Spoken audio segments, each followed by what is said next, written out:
Ladies and gentlemen, hello and welcome back to the Be Unbound podcast. I'm your host, David Rethemeyer, joined as always by my co-host, Abraham Chen. This is an episode of Unbound Conversations where we are joined by guests who offer a unique perspective on some of the things we're passionate about here at Unbound. And believe me when I say that of all of the potential guests that we have had on for this podcast, I think it is safe to say that this is one of the most requested guests, and these guys are also some of our personal favorite guests that we have been absolutely excited for. You've read the title and you've probably seen the thumbnail. We got BlimeyCow on the podcast. Abe, give us a little bit of an introduction to Josh and Jordan in case there's anybody who's clicked onto this who isn't familiar with them.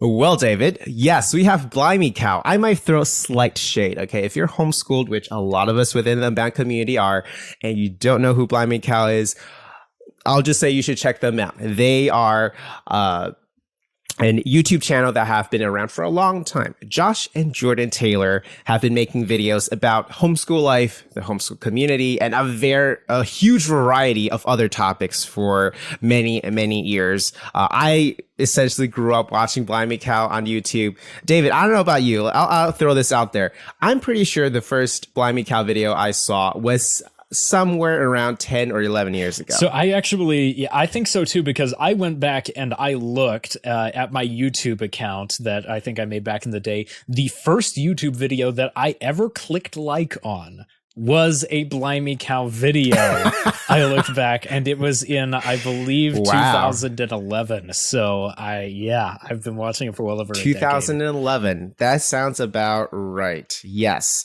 So listeners, please forgive us if David and I fangirl a little bit, just slightly. But once again, yes, they have been around for a long time talking about many topics that are very familiar to our community, whether it's Unbound or the extended world of homeschoolers and things like that. Jordan Taylor is also here talking about his podcast, the If Then podcast.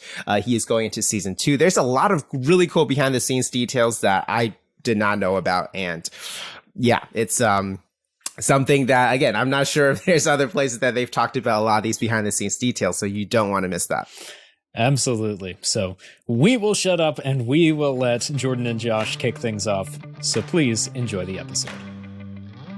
Well, Josh and Jordan, hello. We are extraordinarily excited to have you guys on for the podcast. We have been, I think Abe and I can safely say we have been fans of yours just with the content that you guys make for a very long time. And so I think, at least speaking for myself, it's a little bit surreal to be just having you guys on our show. So welcome. We are so happy to have you. Thank you for having us.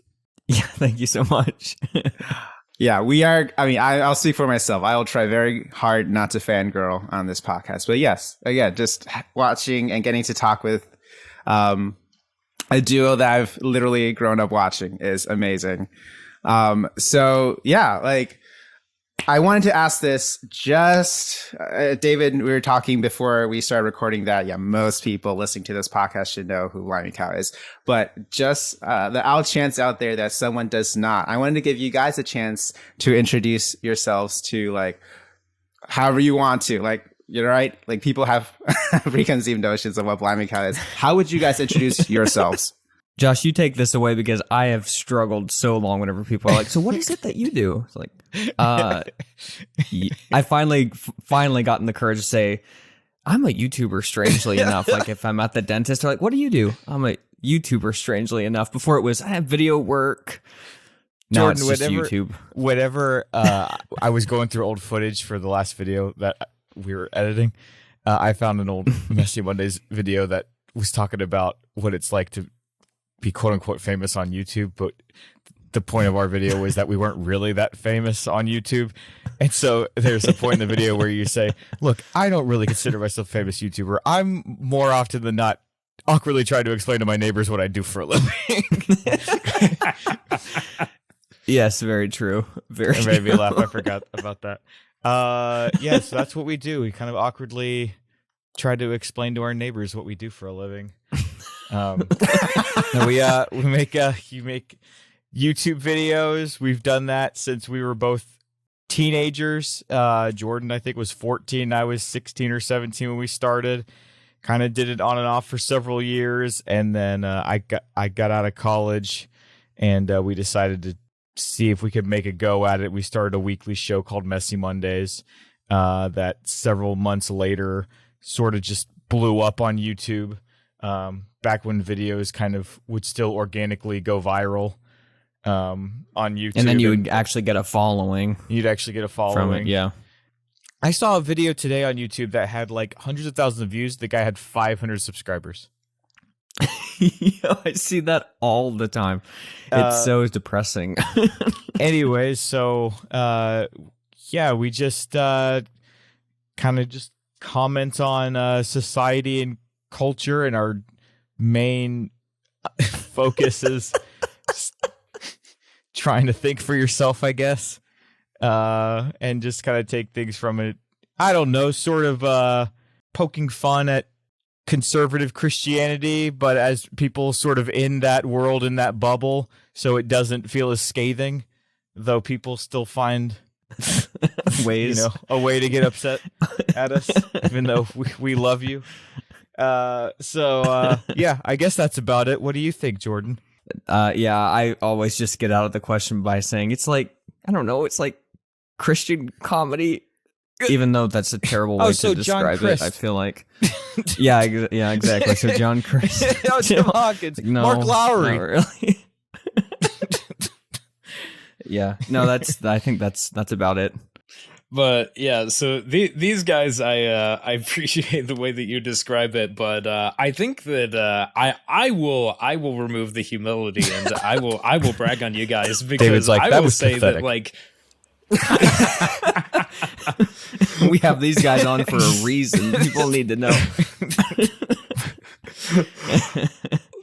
But seriously though, what you guys have done as far as creating a consistent following and being content creators for as long as you guys have, and still maintaining like the level of consistency and the level of quality that you guys do, is not something that is incredibly common to find, not only just in the YouTube space, but in general in content creation. Finding people who have been so consistent with creating content, especially like on a weekly basis, and having you, especially now you guys put out multiple videos each week, is really, really a feat. At least Abe and I can attest to the fact that we're out here trying to just like put out like 1 or 2 videos a month, and it is a lot of work. So the fact that you guys have done what you do for as long as you've done it is really, really impressive. Thank you. It's like muscle memory at this point. I don't know. It's like, what else do we know how to do? I don't know. Yeah, what else can we do? Thank God this works. Thank God this is working out, because I don't know what else I can do. Well, kind of one of the questions that I was wondering about in getting the opportunity to talk with you guys is that you've been doing this for such a long time, and you don't maintain like a viewership and a following by just doing literally the exact same thing. Like, you have to adapt and change your content, and it has to evolve over time as you guys continue on with creating more and newer content, and as your audience grows and changes. So how have you guys handled that over 10 years of making videos? I feel like we could have probably leaned into that a little bit more and tried to figure out a way to maybe change things a little bit. But the thing about Messy Mondays is it's been around for so long that we were kind of like through the initial wave where content was shorter, and that worked well. And then we kind of made our content a little longer when it seemed like content needed to be a little bit longer on YouTube. And then it's short again, so then we're kind of back down to make it a little shorter. I mean, if we're talking about just trying to adapt, I feel like our show has done pretty well just over time for some reason. Just the black backdrop, just saying stuff. I don't know why that idea, and I don't see too many people doing that. Like, just, you would think you would see more people doing just black backdrop talking. You know what I mean? I don't see that done as much as maybe you once did. Mm-hmm. I can think of like one other YouTuber, and it's literally like a green screen. So you guys are truly unique. It just affords you a lot of different ways to use it's like a very minimalistic set, but you can kind of do a lot with it. And especially now, we got one of those like green screens that you just can pull down. So if ever we're like, how are we gonna show this? Oh, we'll just pull down the green screen and put a set back there for this skit. But yeah, I think Jordan's right that we were kind of in the right spot at a certain point, and then we were kind of not what YouTube wanted, and then we were again, and then now we're not again. So it's just, we just kind of keep doing the same thing. And I feel like a lot of times we'll try to do different stuff, like, okay, well, let's chase the trend here, and it never really quite works. We were talking on the Ascend monthly talk with the students the other night, and Jordan and I were realizing, a lot of the stuff that has ended up doing really well on our channel has been the stuff that has some sort of story basis to it to some degree. And the stuff that hasn't done as well is just stuff that doesn't really, you can't really narrow it down to like, oh, here's the narrative for this episode. It's just like, okay, here's something popular on YouTube now, so we'll try it too. So I feel like I've kind of just made my peace with the fact that we're just kind of this niche thing. And maybe there was a time where that niche was more popular. But I don't really know what else to do. I don't feel like we really feel like, I don't know. It's just fun to do what we're doing. I don't know. It feels more like authentic to what the kind, like our friendship and just the kind of stuff we laugh at and enjoy. So it's like, that's what we end up making. I don't know. Right. And the only thing that we have changed is meme review. And again, even that was authentic because it started off with me not even knowing what a meme was, practically being online for as long as I've been. Like, how weird is that? Right. So then it was like Josh introducing what a meme was to me, and then it's turned into meme review, and that's one of our most popular shows. But it's still within, like, it's not just like a meme review. It's like still within the universe of that, where I don't really understand memes that well. Mm-hmm. And so it's not just us doing a random show. It's like still kind of within the BlimeyCow universe. Yeah. I was just going to say, I feel like that's the only kind of new idea that we really say, well, why don't we try this type of thing? And then it ended up really working out. It was like something like, okay, people reacting to memes. That's a thing people do on YouTube. And it actually worked out. So, but I think because we found a way to make it within our, like, make sense within our personalities rather than just hey guys, yeah, exactly, which is awesome. And because like you guys have made it your own. I once again, just quick the fangirl disclaimer, but yeah, like on our YouTube channel we do a series where we react to students creating memes from like pictures from events, just like random stupid faces and people doing stupid stuff, and they make memes out of that. And so yes, we very much like there's a bigger like meme review culture on YouTube, and obviously you guys did your Christian meme review, and I took a lot of beats from your show, and like, hey, let's do like Unbound meme review, and so that's been extremely popular with our community. Oh, that's fun. I just want to recognize on the podcast that yes, I totally stole it from BlimeyCow, but hey, like as you guys said, it works. That's what you do. That's what you do. If you find something you like on YouTube, you just steal the idea and just start doing it. 100%. That's the truth. And so as you guys do all these like shows, Jordan, you have your own YouTube channel and the If Then podcast, which we will definitely talk about in a second. You guys are producing a lot. If the podcast for you, Jordan, you're doing yourself, I understand. Has there been anything else that has been like delegated over the years? Or are you guys still handling like all the workload? Again, just as a creative, I'm curious to see how you guys handle like the weekly videos and all these different things. We had at some point delegated doing some of the sound effects and stuff for a while, but then we ended up just doing it all ourselves pretty much. It's just me and Josh who do the brunt of everything. Josh heavily edits all of Messy Mondays, and then I edit messages, and it's just us doing it. That's right. I've often wondered what would it be like to bring somebody else in to like edit stuff and do things, and Yeah. I don't know. I'm just bad at delegating. Very, very bad at it. That's like one of my fatal flaws. I feel like I could be further in my life if I was able to like delegate to people. I But- feel like the editing on our shows is like part of the personality of the show. So I don't even know how we could. Yeah. I don't know. How you could, because I feel like if someone else edited Messy Mondays, I mean, the times that you've edited Messy Mondays, I'm like, yes, see, Jordan is the other part of this show, so he gets the show. But Right. when anyone else, if anyone else were to ever edit it, I would just end up just redoing it, I think. I'd be like, Yeah, exactly. well.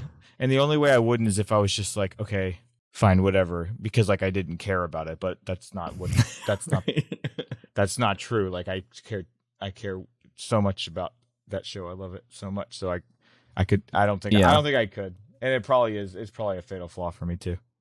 But it's just us. It's just us.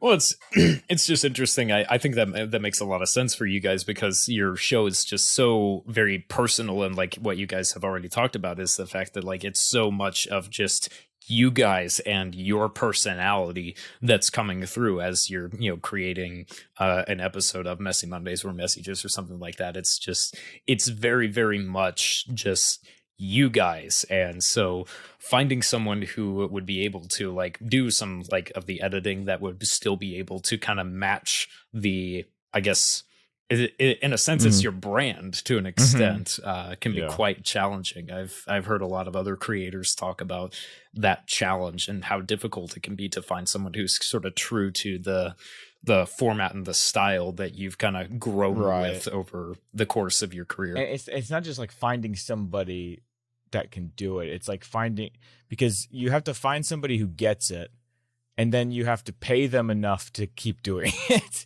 You know what I mean? It's not just like, all right, here's the bare minimum just to take this load off. It's Right. It's a whole different thing.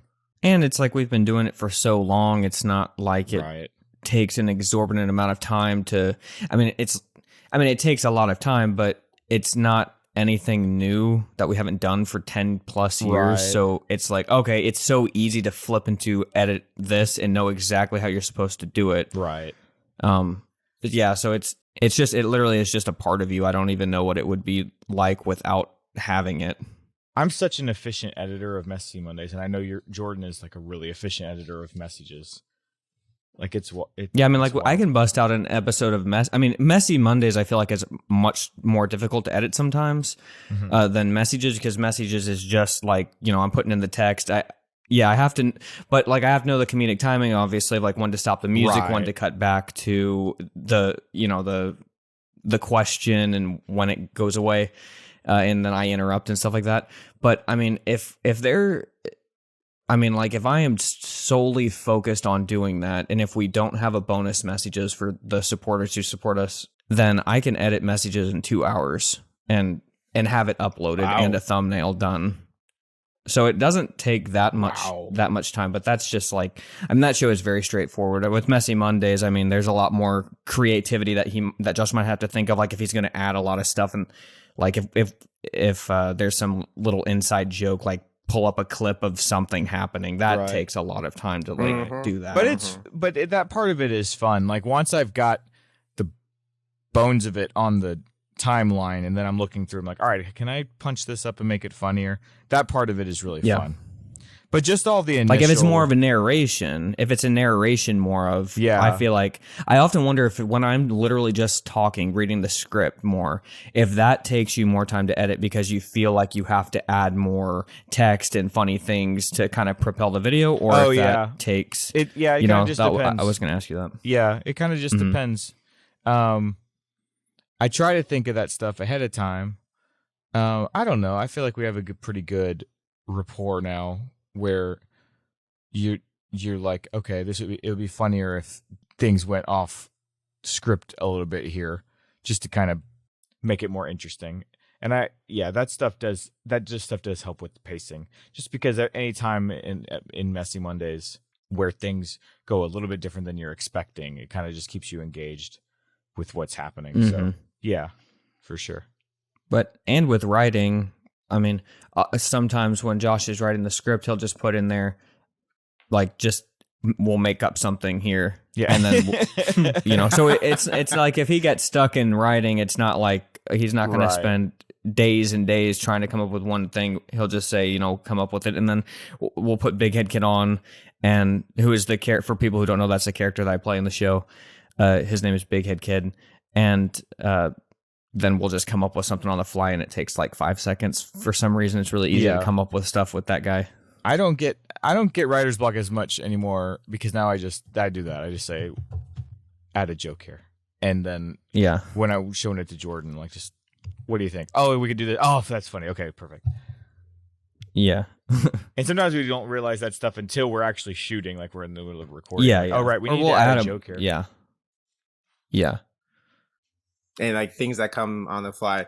I have so many questions. So, but no, like, so I'll start with this. With, let's say, messages. I love the comedic timing. Again, genuinely, that was something that I feel like I learned a lot just by watching messages and having fun, like over the longest show on YouTube, right?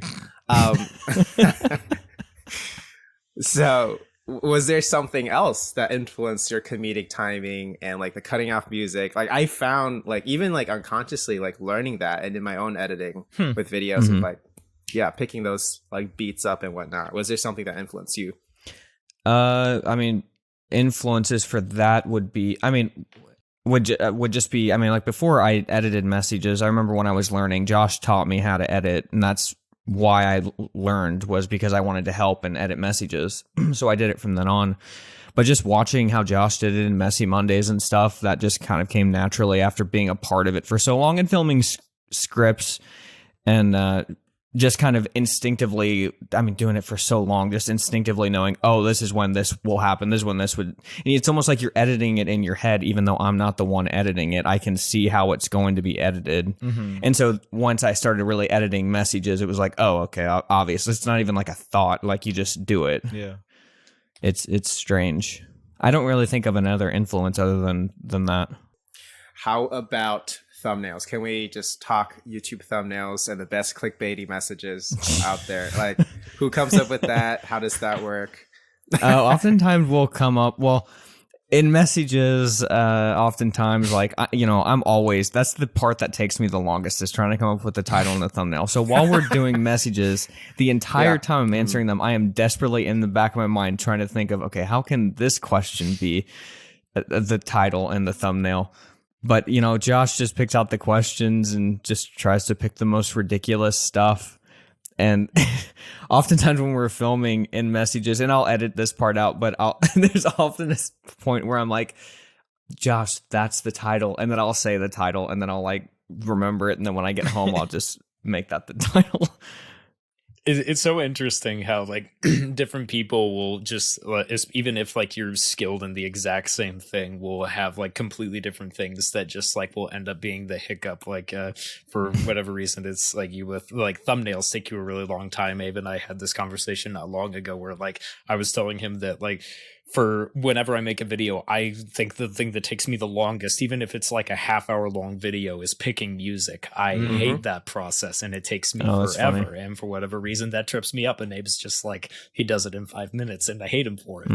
So that's how I feel too. For some reason, it's like picking music. And with messages, obviously, we use the same music in Messy Mondays. But with skits, you got to pick. But there's a couple of go-to songs and stuff that Josh uses. But with other projects that I've done, whether it's my podcast or on my other channel, for some reason, the music is just like, I can pick it in 2 seconds. I don't know why. I'm like the same way as that. I appreciate that. I've been trying to challenge myself when I'm editing Messy Mondays to not use that original music as much anymore. I've noticed that. Just because I've kind of gotten tired of it, and I'm like, is there something else we can use here that would be more interesting? Because I always just think if somebody comes back to our videos they haven't watched in a long time, and they just hear that same music, will they feel like, I'm at home, or will they feel like, oh, they're just doing this exact same thing? I guess I always think about that person. and I try to, and so it ends up taking a lot longer because it's hard to pick out music. Yeah. And if I really can't find anything, I'm like, this is dumb. I put it back in like, okay, this works just fine. But a lot of times lately, the episodes have been a little bit more different, and so it's actually, I mean, it's not just been like a silly little challenge to myself. It's actually made sense. Like, okay, that music doesn't really fit here. And normally that music fits better kind of when it's like, I learned something today kind of thing at the end of the video. But usually then in Messy Mondays, I normally am cutting the music there anyway in some degree, or it's leading to a punchline which has like sound effects in it or whatever. So it's always kind of an interesting challenge. I remember one of our supporters saying that all the audio and sound effects of Messy Mondays is kind of like a character unto itself. And that's all. That's true. I thought that was a nice compliment. And it also was like intimidating to think about. But I was like, so now when I edit it, I think, okay, this is its own separate character on the show. Is like, so you're editing the show. And then the last step is like adding all the sound effects, which are kind of like its own separate little meta. That's joke. a good point. Well, that and like, one to zoom up the camera, because oftentimes we actually do manual zooming up. We used to more than we do now, but manual zoom ups and stuff like that, it just kind of adds like a third. Well, because the character is me doing the narration, and then Josh behind the camera, and I allude to him, probably twice a video, and then the other character would be like the post production. Right. So it kind of makes three people and there. I think if you are kind of aware of our process and you know that I do a lot of the editing for that show, then there are some times that we'll add jokes that are only funny if you know that I'm the one who edits the show at the end. I try not to do it too much because I think it's such a funny joke that I don't want to overdo it. So whenever we do it, it always lands really well for like the 20% of people that know what's going on. Well, the real ones. The real ones. The real ones. Yeah. The reals. Can we touch on that for a quick second? I'll ask a potentially scandalous question, but I'll let you answer. Yes, I wear pants while we shoot the show. Good to know. Newsflash. This is like a YouTube Shorts, like right here. But here's a question. Since you've edited so many Messy Mondays, or just videos in general, was there ever like mistakes that, just kind of slipped through post-production that ended up on YouTube? What is your process with dealing with mistakes? And was there ever like a mistake that really bothered you? Just like, oh, it's on YouTube. Shoot. I mean, if it's really bad, we normally take it down. Catch it quick and take it down. Yeah. But that's only happened a couple of times. I think there is one episode of Messages that's still up where like the video effects transition that we use. It's called Swish Pan. Swish Pan from Red Giant Universe is the name of the company or whatever it's called now. Maxon. Nobody cares. Maxon. Anyways, it was not activated on. I had it activated on my computer. It wasn't activated on Jordan's computer, but we didn't catch it, and we upload the video, and like neither of us, like when we were checking, like saw a part where there was a swish pan. So I don't remember what episode it is, but there's an episode where every time it goes to a swish pan, there's just this big red X that pops up on the screen. I actually think I remember that. Yeah. That's really funny. I watched like every single Messages. I think people thought it was like funny. It was supposed to be a joke. Like, I don't get it. What's the X for? Like, I don't understand the joke. What's the joke? I don't know. Normally just like typos and stuff. Yeah, that's my bane. But one time we deleted the video.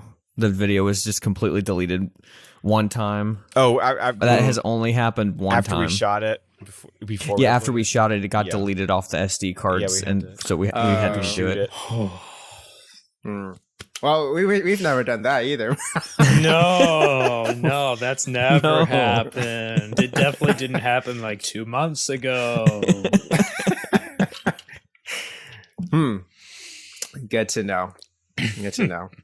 So one thing that you guys have mentioned several times here is that like you guys with your channel in general have sort of its own like self-contained universe to an extent of characters that have developed over time. Is that something that you guys have like pretty well planned out and like you have all of the characters pretty well fleshed out, or is this just something that just like it comes up to be with each episode and you just kind of roll with it? Somebody's knocking on Josh's door. Yeah, somebody just knocked on my. Hang on 1 second. That's weird. Guys, this is an unusual thing that just happened. So Josh needs to get locked and loaded. And Okay, now we can confirm that he wears okay. pants. Josh is wearing pants.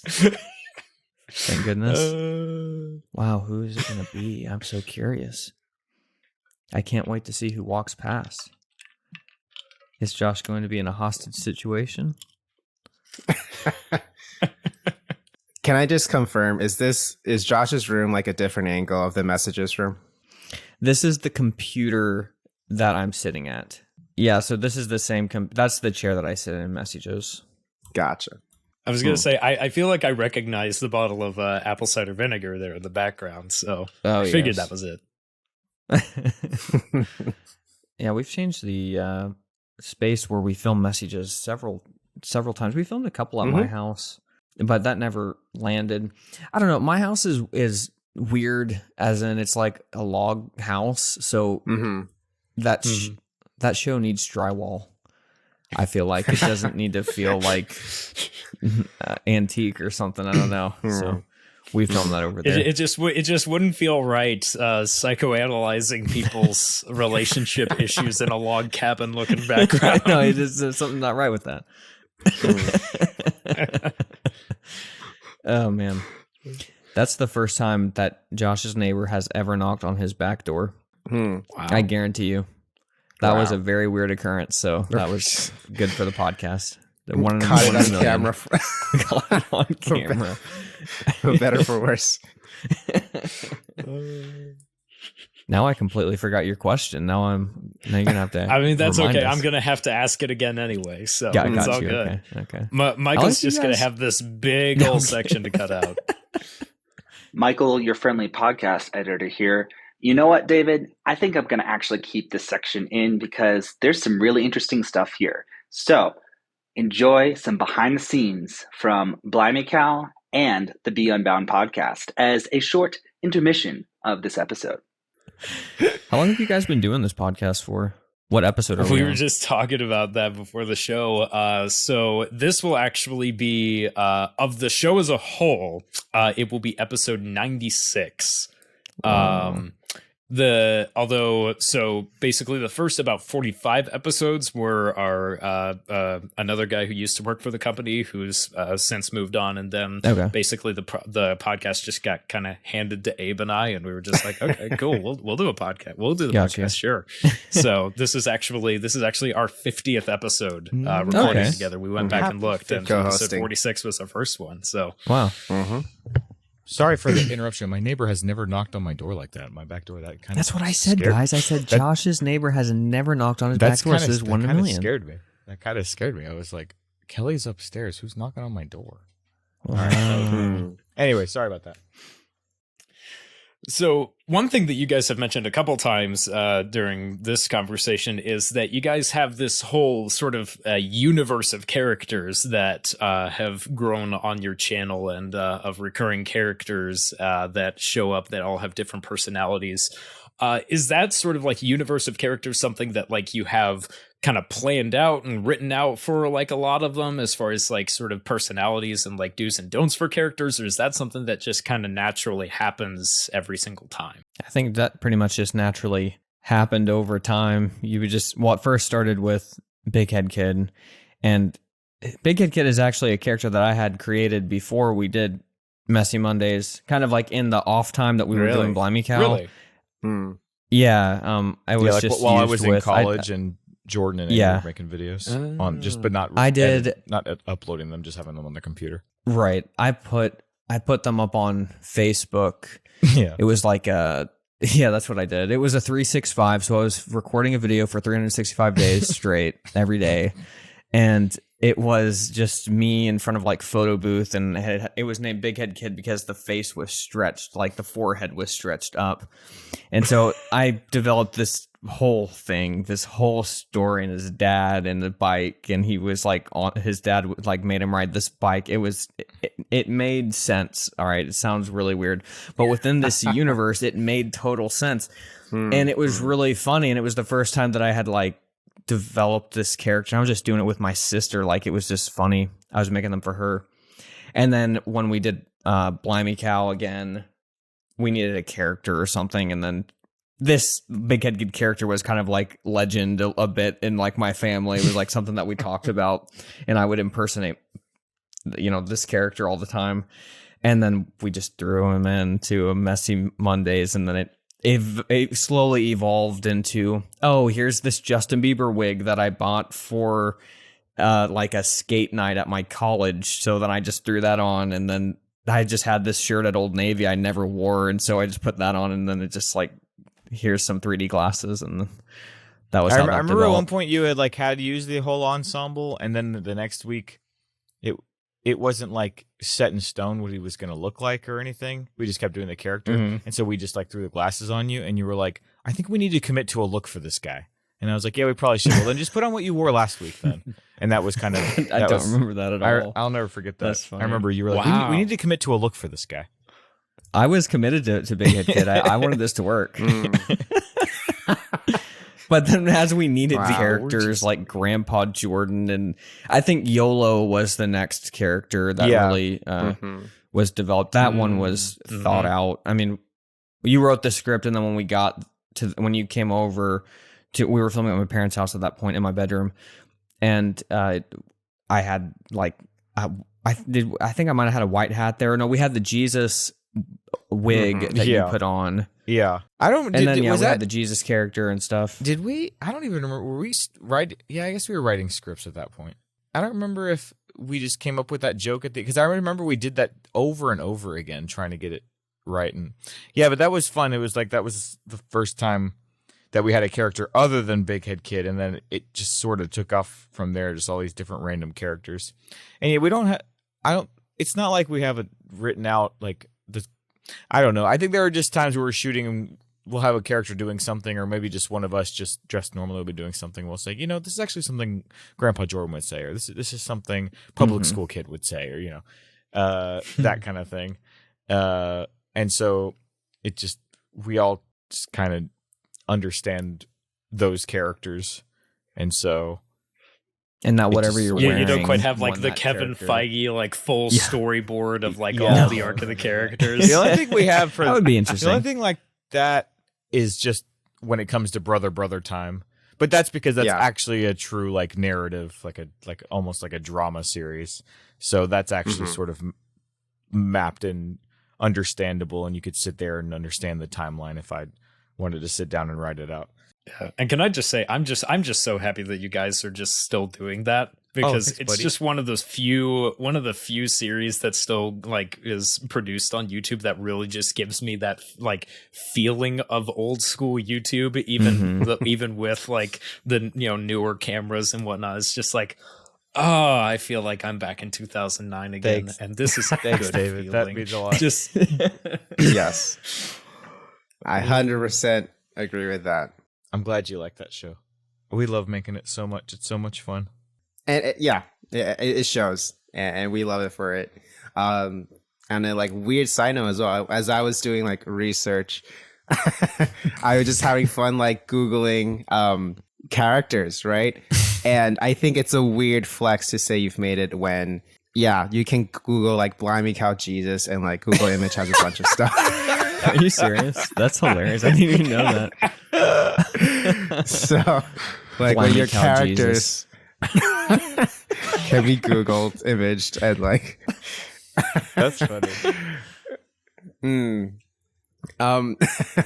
But that like kind of leads into another question for you guys, which is, was there ever a point with the YouTube channel where you guys kind of felt like or said, oh, we've really like made it, we've started, like, this is like a real thing? Was there like multiple moments as you guys continue to grow in this, or was this something like, okay, we've kind of reached a level and we're just continuing and continuing to improve? I think it was after the first 7 Lies About Homeschooler video that we did that, again, back then, that you could actually grow an audience from one video. And I know people can still do that, but it's pretty rare. Back then, if you had a video that did well, it was like, okay, it's not will we be able to do this? It was like, oh, you are going to be able to do this if you're consistent doing this. Right. That's how it felt like, at least. That video was pretty life-changing. Like, when it comes to your perspective on an audience and viewership and stuff like that, because it wasn't like a one-off thing, and we all kind of knew it wasn't a one-off thing. Yeah. When that video did really well, it was like, wait, people like this kind of like slightly irreverent homeschooler jokes, because we could do that. Yeah. Like, we could 100% do that. Yeah. So it was like, it was like validation that like, hey, the style of stuff you guys want to do is stuff people want. That was a really good feeling. It wasn't like we did some video like, maybe this will get popular, we can try this, and then it got popular. It's like, all right, I guess that's the kind of stuff we're gonna do. It was like we just did a random video that was just keeping in our personality and style, and that was the one that blew up, and we were like, oh my goodness, we can talk about a lot of things from this perspective. Yeah, we can do this. That really was a wild week. It's been long enough now that it's hard to remember it. Like I don't really. I mean, I remember like it was Mom's birthday, and so we went to her house. Oh yeah, we were at Famous Dave's. Yeah. Oh, that's right. We went to Famous Dave's that night. I forgot about that.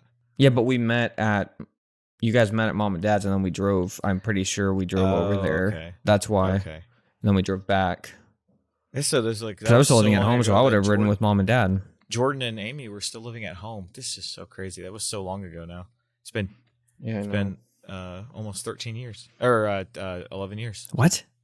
It's been almost 11 years. Oh, yeah, it has been.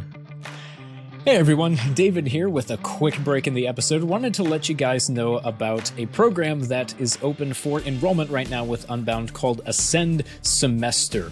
So traditional education has a lot of problems with it. They have just an enormous amount of debt that any sort of college will assign you with. They don't teach you information or skills that you're going to be able to apply in the real world. And so reasons like that are why we have the Ascend program, which is a higher education alternative program that allows you to learn real world valuable skills that you can apply wherever you might be at in life today, and do it as a part of an amazing purpose-driven community. So we have actually compacted all of the great things about the full 1-year Ascend program into a single spring semester program called Ascend Semester. So it kicks off in January. You get to come to our amazing base camp event in Gulf Shores, Alabama.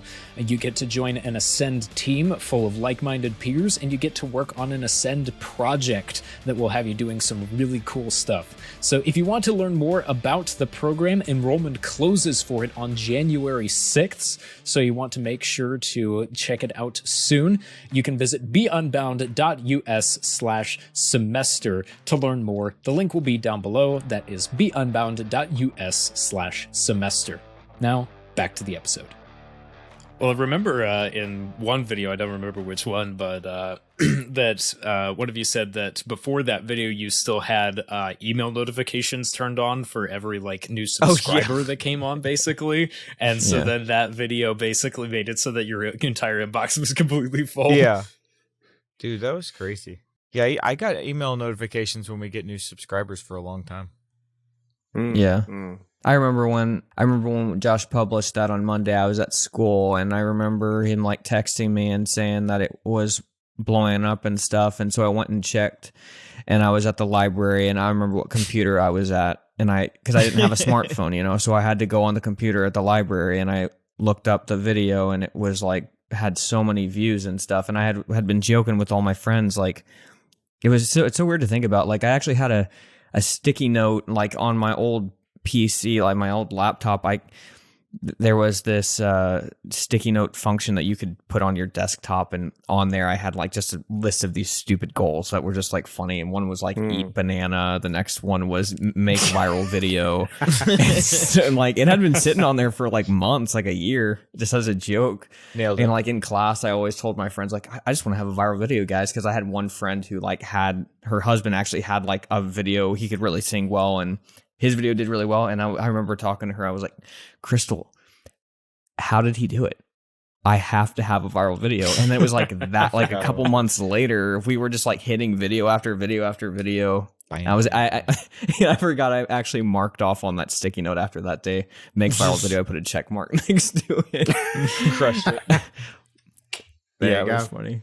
Well, shifting gears a little bit here, Jordan, I wanted to make sure to touch on the If Then podcast that you just wrapped up pretty recently, season 2 of the If Then podcast. And just for one thing, wanted to congratulate you on wrapping that up because I think it turned out really, really well. GG. Abe and I both were saying that we thoroughly enjoyed the podcast. And so one of the things that at least I personally found most interesting listening through it was you touched on it a little bit, like in the very first episode, how you had really wanted to do a podcast and how you had this concept of if then statements coming up as sort of ways that our brains figure out how to live life. But especially with more of the format of the If Then podcast, with you sort of like having the quote at the beginning and the end, and sort of having like the sound effects throughout and things like that. How did you end up deciding on the format of the show? Because I think it fits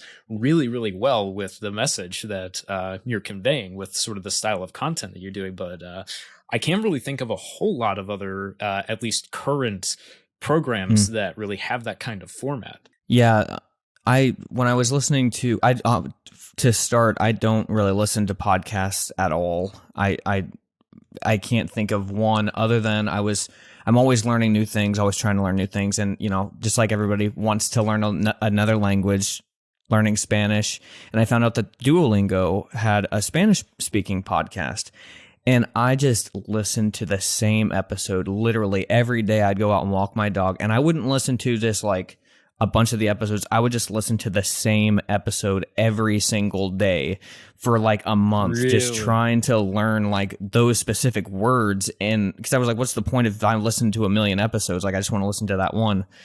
And in that one episode, and now that I've listened to more of Duolingo's podcasts, they do this throughout, but they would tell people stories and they would add sound effects and stuff to a degree. It wasn't like the If Then podcast kind of is on the extreme end of adding sound effects, but they would add some to kind of immerse you in like the scene and of this person's story who was speaking in Spanish, to help you to grab onto something, to understand like what she was saying. Even if you didn't understand what she was saying, you could hear sound effects to help you, along and what she was trying to explain. And then the narrator would come in and would speak in English to help you along with what she was saying, but she would translate it in a way. And I just loved that format so much.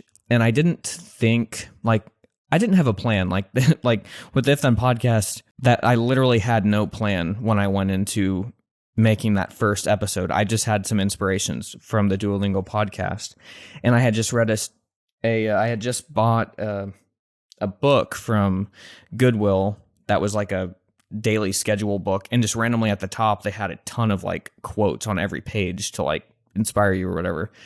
And I just happened to open it up and saw that first quote from Thomas Jefferson about acting. Don't ask, act. Action will delineate and define you. And if you want to know who you are, that was what they was talking about. And so it just kind of perfectly came together. I was like, man, I didn't need to make a podcast. I really want to. And then I just started speaking into my phone. I didn't even have I wasn't even like recording. I didn't even write out a script. I was just speaking that first podcast, and then I re-recorded it on a nicer microphone. And then when I went into editing is my favorite thing. It's like what I've spent my whole life doing. When I was in college, I was English and creative writing, so all you do is edit. It's like I'm addicted to it. And with editing videos, that's my favorite thing in the world to do. I don't really like filming things alone. I like filming with Josh, but I have another channel and I don't really like the filming process. I just love creating something when I'm editing. I'll spend forever doing that. So when I went into, record my quote unquote script, I just was like, oh man, I bet I could add stuff to this, because I was kind of bored listening to it. When you listen to yourself speak, you're like, man, I'm such an idiot. What am I even saying? So let me try and fix this by adding some stuff. And I was like, dude, this actually sounds pretty sweet. And then as I was recording more episodes as the seasons went on, I was able to, we were talking about with Messy Mondays, kind of you're editing it while you're writing it, you know exactly like what. And so I'll even like when I'm writing a script, be like, here's the pace. This is where the music turns on. This is when this sound effect comes in, and I'll like kind of write out literally everything. So when I go into record it and edit it, I pretty much don't even really have to think too much, unless I have to make like, because I write the music almost like I would say 95% of the time, like in that entire show. So that's what takes some time. If there's a scene that I'm trying to create, it needs a certain feeling, and it needs to have like that If Then podcast kind of feeling too. And yeah, and so that will take some time. Sometimes that comes naturally to me, and other times that could take me a couple of hours to try and come up with, one consistent song that happens throughout. But yeah, that's my favorite thing. I just love editing that podcast. I love it so much. But very cool. I actually did not know that. So music wise, you compose everything as well and like engineer everything. Yeah, Josh gave me this. Is it plugged in? He had this thing, and I was like, dude, here, you can just have this. And before I was like recording everything just touch to, like I was just using the typing function on Garage. I use GarageBand to do all this stuff.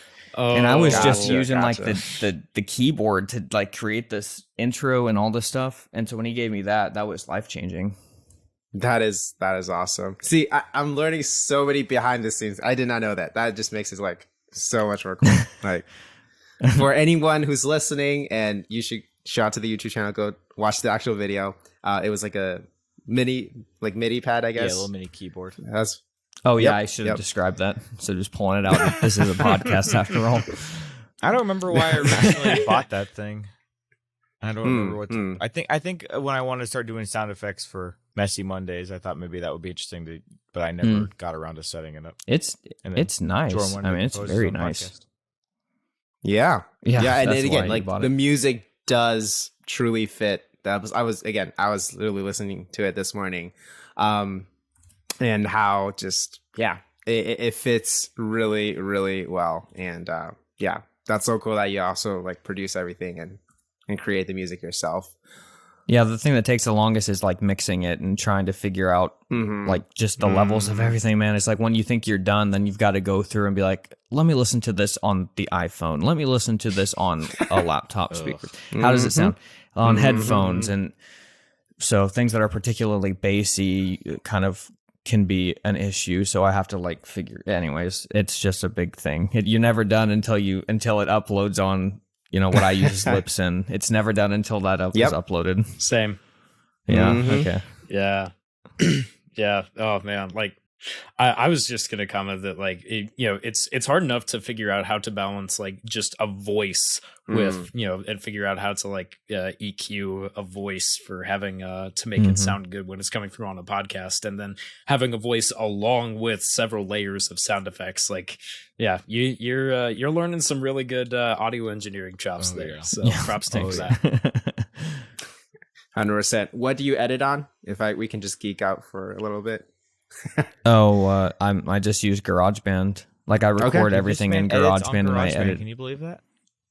He does that whole show on GarageBand. I thought that was normal, and then like I showed my friends that, and they were like, "What?" Like he does audio, and he was like, "It's like Jordan. It's like if you saw a professional YouTube show, and you were like, man, so what are you using?" They were like, iMovie. And you were like, what? And you wouldn't even be like, you would just be like impressed that like, I didn't know iMovie could do that. Right. Well, a long time ago, it's like all I know to use because I learned how to use GarageBand.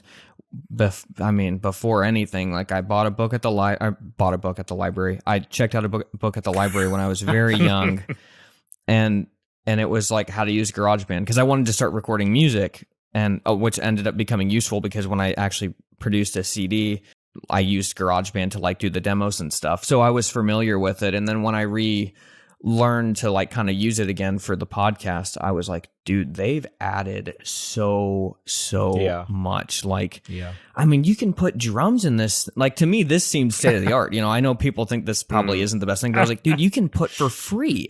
You can put drums in this, change the beat, and then I can like play guitar to it. I mean, that blew my mind that it had come that far, because you could not do anything even remotely close to that when I was doing that when I was like, 14 or 13 or whatever.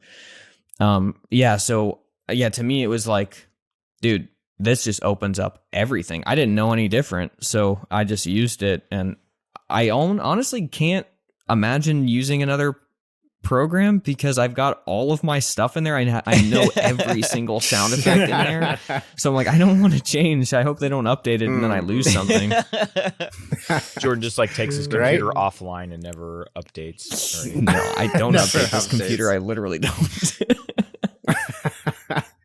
That is so cool. Again, just so many like, I'm getting mind blown like everything you're saying, George. So that's really cool. So like another general question in that sense, then, as we touch on whether it's the podcast, I did just listen to a while back to the episode about being present, the one that you shouted out on your video on your channel, the Jordan Taylor channel, and I listened to it, but I went back to listen to it again. It's a great episode. Who am I? But I will second Jordan is saying, like, listen to that podcast. That was so good.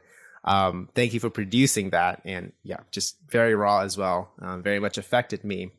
As you guys, both Josh and Jordan, process just like creating things on the internet. I know, Josh, you've talked about this in the past of kind of like having your life on the internet. And I know you guys have spoken about that a lot, like balancing that.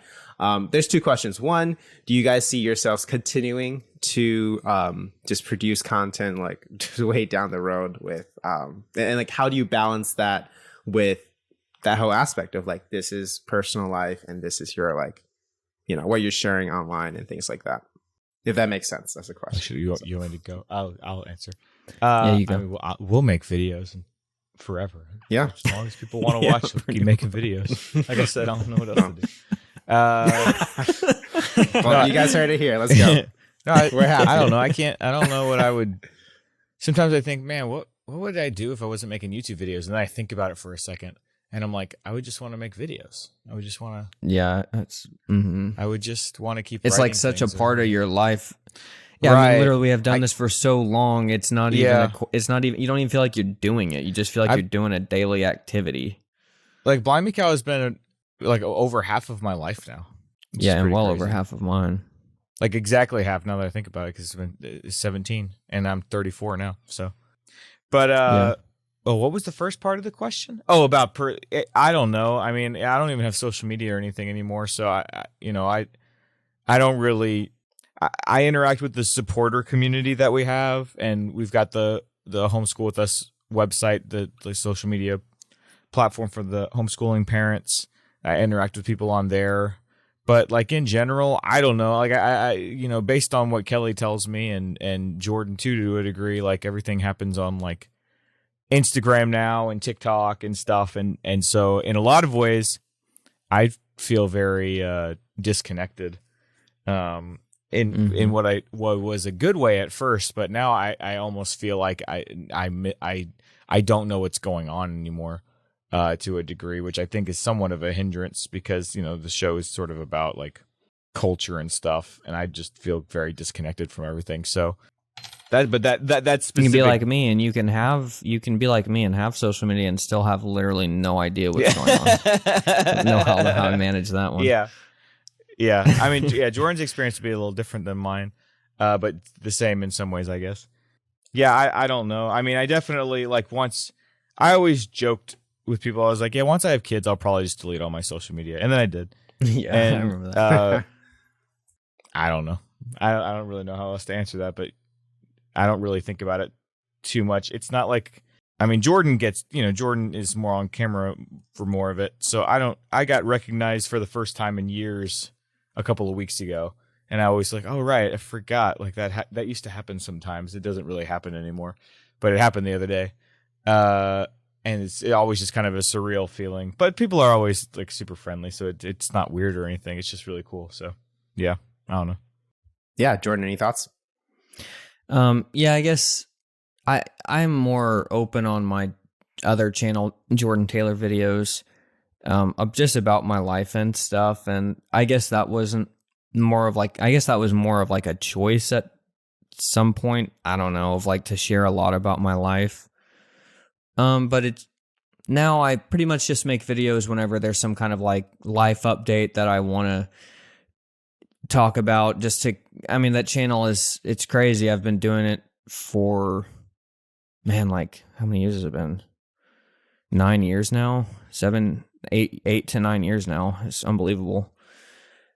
And so I kind of make them for myself, to be honest, at this point, to kind of like as a video diary, almost to go back. And it's funny to go back and watch my old videos where I'm like in my old bedroom at my parents' house and like what I was thinking about, what was going on. And then to think about what I'm going through now and stuff. And somebody who watches my channel, who I haven't kept up with in a while, but a long time ago, he was like, I like your channel because you never know what's going to come out on it. And it just feels like you growing up and going through life and stuff. And I've never really thought about my channel as like me sharing a lot about my life for other people as much as it's been like me kind of like thinking through stuff for myself. And because so much of my life has been on the internet and YouTube and stuff, that just seems normal to me. I don't think of that as being like something I shouldn't do, or maybe it is something I shouldn't do, but it's just so normal that I don't know, that it's not like a decision that I make, I guess. That's weird. Yeah, I'm thinking about it. We were only like, 3 years apart, but in terms of like when we started BlimeyCow, you were a lot younger. You know what I mean? In some way, like I was getting ready to start college, and you had like just started high school, and there's like your brain goes through a lot of changes in that time. So it's like all I've known. It's like a whole other lifetime that you've had on being on the internet all the time. Yeah, it's interesting to think about. Yeah, very much so. And so one thing that you guys have brought up through this kind of as we wrap up here is that I appreciate is the fact that you've really put a lot of effort into building out a community around the content that you guys make, the community, if you will. Yes. And that's something that I think you guys honestly started doing it before a lot of people in sort of like the content creation space really realized the value of having sort of like a core audience that wasn't necessarily central to just that one platform. Now you guys like have your Patreon, and you have a lot of other ways that you engage with your audience outside of just making YouTube videos. You have the events that you hold, and a lot of other ways that people can connect with you. And so I was just curious, especially Josh, as you mentioned, now that you've pretty much gotten rid of social media, how you think that has benefited you guys as far as like really intentionally building out like building a really tight-knit community for your content. Yeah, I mean, I had already thought about deleting my social media, but I thought at the point where we had the idea of creating like basically our own like website, like social media set up for the people who support us, because up to that point everything was in Facebook groups, and I found myself not engaging there as much because I just didn't like being on Facebook. But it didn't feel fair. It was like, well, people are paying so that we can have this community, and I'm just not really engaged with it anymore. And so I figured, well, if we're gonna launch this thing, I should kind of make it like, all right, I'm going to put my money where my mouth is. I'm not going to be on the Facebook group anymore. I'm not here anymore. So if you want to come hang out and we'll do some fun stuff, we're going to do it over here. And that ended up being a real boon for the community, the supporter community. And we eventually kind of found a better way to like brand it. And we, now we just always say supportblimeycow.com. Which was, we used to always promote it as Patreon, but at some point it was like, our support community isn't really even Patreon. That's just where the payments are processed. If anything, it's mostly on Facebook, but now it's mostly on this dedicated website.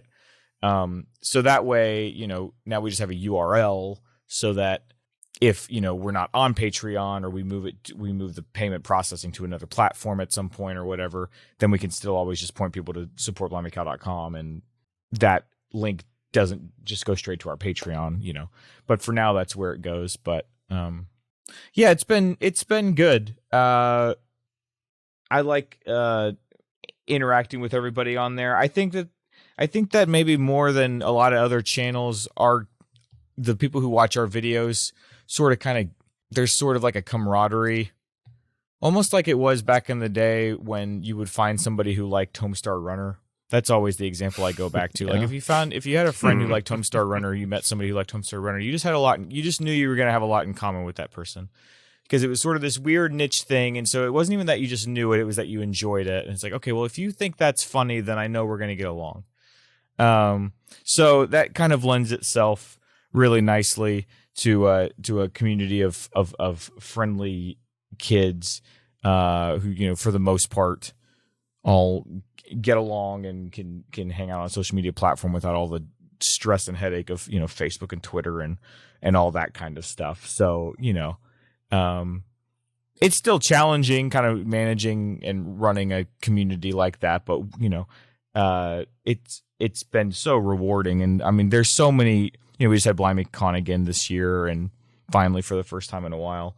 And it was so fun getting everybody back together and meeting so many new people. And I made a list recently, and I mean, we've had like 12 or 13 people that have met through our community and ended up getting married now. Yep. So it's pretty cool. I always kind of hesitate to mention that, because I feel like then people sign up just thinking it's like some sort of dating thing. And it really isn't. It's most of the people that have met at BlimeyCon or met at hangouts or meetups, and then got to know each other by afterwards, chatting online or calling or whatnot. It's not like, hey, we met on the BlimeyCow social media platform and that's how we got together. Right. Trust us, we can relate. We can relate on that. I was gonna say it's so hard right now. Yeah, it's its own little things. But anyway, so I always hesitate to even bring that up, but it is just cool. I mean, it's a testament to what I'm talking about. That you got a lot. If you like BlimeyCow videos, you probably have a lot in common with other people that like BlimeyCow videos. So it's cool. And I'm always just really appreciative to all the people who support us on there and stuff. It's awesome.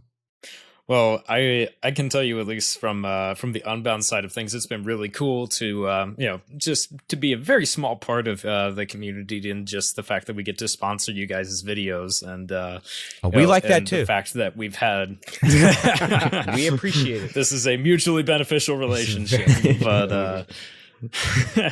But yeah, we seriously we really do feel like a lot of the same community that you guys have forged, a lot of the same values that you guys have surrounding your community are the ones that we value here in the Unbound community. And so we've had quite a few students who have heard about our Ascend program and have joined Unbound from you guys, and it has been a huge blessing for us to just be able to have some people who come into our community and have become even a really integral part of what we do.